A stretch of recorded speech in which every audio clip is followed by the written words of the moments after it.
Selective news phenomena నడుస్తుంది.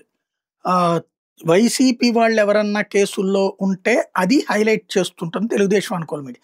తెలుగుదేశం వాళ్ళేదైనా కేసుల్లో ఉంటే వైసీపీ హైలైట్ చేస్తుంది. అసలు వార్తలు మాత్రం ఎవరు అన్ని వార్తలు ఇవ్వాలన్నటువంటి జ్ఞానం మాత్రం పక్కకెళ్ళిపోయింది.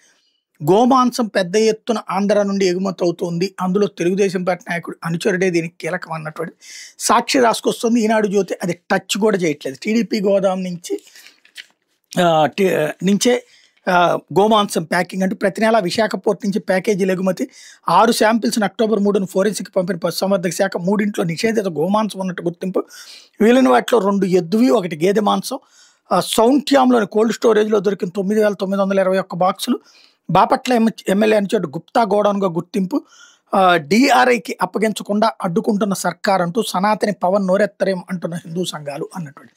ఇక్కడ లడ్డూ గురించి, పరకామణి గురించి వీళ్ళు, గోమాంసాన్ని తెలుగుదేశం వాళ్ళే ఎగుమతులు చేస్తుంటే జనసేన తెలుగుదేశం మాట్లాడట్లేదని వీళ్ళు.